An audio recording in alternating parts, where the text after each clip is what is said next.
La conclusion, dans le monde scientifique, mais aussi dans notre vie de tous les jours, si nous disons à quelqu'un « pour moi tel objet, c'est telle chose », et que l'autre nous dit « non, c'est autre chose », il faut se poser la question « est-ce qu'il cherche à me nuire, à mentir, ou bien a-t-il vraiment une autre manière de voir que celle que j'ai ?» La question de vérité se pose de cette manière-là. Il n'y a pas de monde réel extérieur qui puisse nous servir de point de comparaison. Il n'y aurait que des images mentales. Nous devons donc nous dire à chaque fois que c'est notre image mentale que nous connaissons et que peut-être nous nous sommes trompés quelque part dans l'élaboration de cette image. Peut-être avons-nous été abusés par nos habitudes dans notre société, dans notre apprentissage du regard et dans notre interprétation. Peut-être y a-t-il une autre manière de voir et que l'autre manière est bonne. Peut-être y a-t-il encore d'autres manières qui sont tout aussi bonnes de regarder, de voir entre autres. Avec ces exemples, il ne suffit pas de se planter devant le monde pour capter avec nos récepteurs et lui dire « voilà les événements est un fait que l'on pourra travailler ». Citation. « Si le chercheur se met à l'ouvrage sans aucune idée préconçue, comment pourrait-il distinguer dans la profusion qui nous propose le monde les faits qui sont suffisamment simples pour être l'objet d'une expérience ? Le monde est extrêmement confus. Il nous présente une complexité énorme. Le regarder ne permet pas d'avoir des projets en tête pour voir quoi que ce soit d'utilisable. Il faut une théorie. Il faut d'abord un travail d'imagination pour prouver les faits.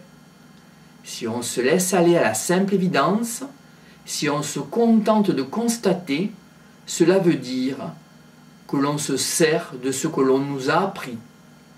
On ne se rend alors pas compte que notre vision du monde est due à notre apprentissage dans une société donnée à un moment donné, et on prend pour ce réel ce qui n'est qu'une construction de notre civilisation. L'évidence, c'est un leurre, c'est un piège. Ils en savent quelque chose, les alchimistes. On peut lire aussi Mémoire de singe et Parole d'homme, et la parole comme une molécule. Par exemple, le soleil parcourt le ciel. Ceci est ce que l'on pourrait voir, ce que l'on pourrait constater avec nos sens. Le soleil se déplace dans le ciel. Ce que l'on ne voit pas, ce que l'on ne constate pas avec nos sens, c'est le mouvement de la Terre. Le mouvement de la Terre est une construction intellectuelle que nos prédécesseurs ont dû faire. Ils ont dû imaginer une histoire où la Terre n'était plus le centre du monde. Et, à partir de là, on a pu voir une autre manière de l'expérience quotidienne. Le mouvement du soleil dans le ciel. Nous voyons cela de la même manière que les Grecs du XVIIe siècle. Mais nous ne l'interprétons pas de la même manière. Nous imaginons notre histoire pour expliquer ce mouvement. Quand il s'agit d'apporter des preuves de cette affirmation, on mène donc une nouvelle histoire pour expliquer ce déplacement. On dit ce n'est pas le soleil qui bouge, mais qu'il est immobile et que c'est la Terre qui bouge. Preuve qu'à ce moment-là, il faut encore se méfier du sens commun. Les partisans de l'immobilité de la Terre vont s'appuyer sur l'idée que si on lance une pierre en haut d'une tour, elle tombe toujours au pied de la tour. Admettons que la Terre tourne. En jetant une pierre du haut d'une tour, comme la Terre tourne à 400 mètres par seconde environ, pendant les 10 secondes de chute de la pierre doit se rapprocher ou s'éloigner du pied de la tour. Puisqu'à partir du moment où la pierre est tombée, la tour continue à tourner avec la terre. Donc, pour les partisans de l'immobilité, cette expérience montre bien que la terre ne tourne pas. Elle ne peut pas tourner sur elle-même. Pour eux, c'est une évidence. C'est Copernic qui va commencer à réfléchir à cette question et proposer une autre manière de voir. Copernic est mort en 1543. Copernic était un contemporain de François Ier et de Léonard de Vinci. Copernic a l'idée suivante: quelqu'un qui est sur un bateau, qui navigue, voit les éléments extérieurs bouger. Il est immobile sur le bateau. Il se croit immobile.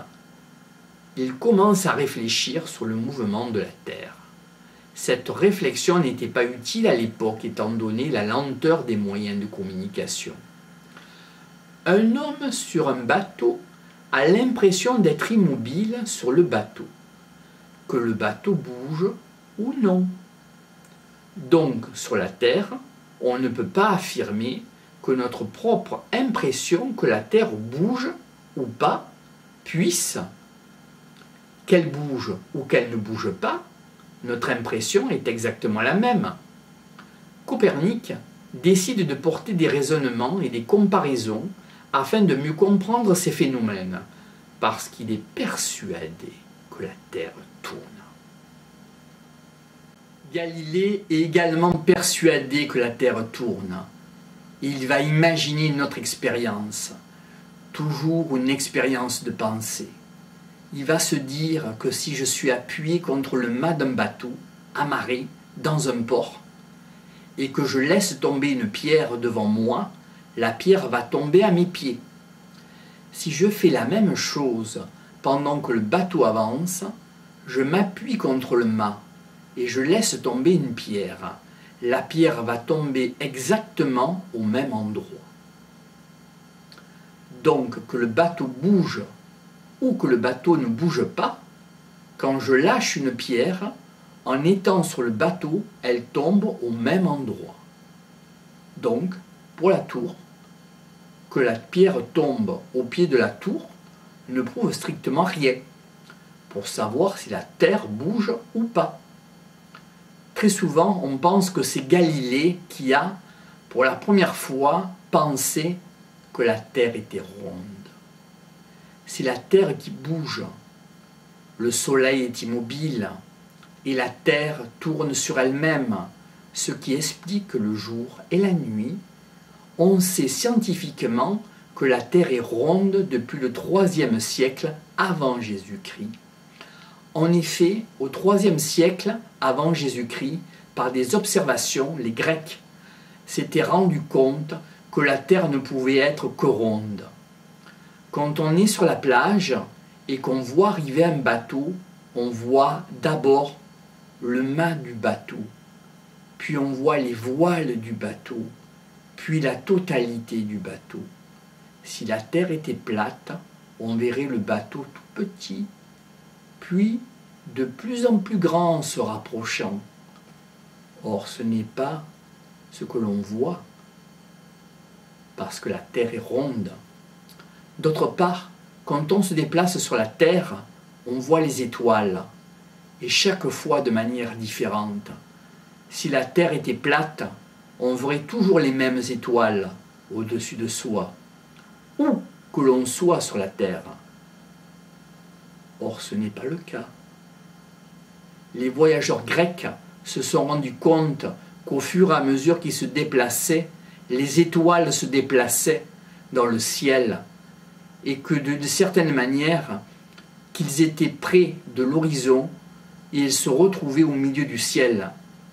Et d'autres qui étaient au milieu du ciel se retrouvaient à l'horizon. On sait que depuis plusieurs siècles, avant Jésus-Christ, les Grecs sont même arrivés à calculer les tournures de la Terre et le diamètre de la Terre à quelques centaines de kilomètres. Enfin, expérience À midi, on plante un piquet à un endroit à la verticale du soleil. Il n'y aura aucune ombre autour de lui. À une distance que l'on ne sait calculer, on va mettre un autre piquet vertical. Comme la Terre est ronde, ce piquet ne sera pas parallèle au premier. Grâce au moment où le soleil va faire une ombre au niveau de l'un puis de l'autre piquet, on pourra calculer le diamètre de la Terre. Cette manière est très simple de calculer le diamètre de la Terre, a été imaginée au IIIe siècle avant Jésus-Christ. Un autre physicien va réaliser une expérience en lançant des pierres dans différentes positions de stabilité, d'immobilité ou de mouvement d'un bateau pour prouver que la Terre est ronde. Une pierre qui tombe au pied d'une tour, c'est un fait. Mais qu'est-ce que cela veut dire? Quel est le sens de ce fait? Quelle est sa signification? Sa signification ne peut venir que d'une imagination, d'une histoire. Pourquoi? Pourquoi il a dit pourquoi? On peut regarder le phénomène indéfiniment. On ne donnera pas d'explication de ce phénomène. L'évolution scientifique, la découverte s'est faite parce que certains hommes ont imaginé une autre histoire pour essayer d'expliquer ce phénomène. Un fait n'est rien sans la construction intellectuelle qui lui donne son sens. Dernier point, même si on fait une découverte sur le fait, même si on réussit à isoler un fait, qu'est-ce que l'on peut avoir comme manière de l'utiliser? Un fait expérimental n'est pas quelque chose qui peut se voir. Quand Claude Bernard a commencé ses expérimentations, il s'est trouvé devant une très grande habileté de laboratoire. Il a fait de multiples expériences pendant des années. Des expériences qui n'ont strictement servi à rien finalement, parce qu'il ne savait pas ce qu'il cherchait ou ce qu'il voulait chercher. Il cherchait sans idée préconçue, et donc il multipliait des expériences. Donc, si vous n'avez pas d'idée dans la tête, vos expériences ne servent à rien. Henri Poincaré, le mathématicien, a dit que l'on fait la science avec des faits. Et c'est une image qui vous permettra de retenir un problème. On fait la science avec des faits comme une maison avec des pierres. Mais une accumulation de faits n'est pas plus une science qu'un tas de pierres est une maison. Quand vous accumulez les faits d'expérience, vous avez un tas de pierres. Une maison, ce n'est pas de la pierre. Une science, ce n'est pas une accumulation d'expérience.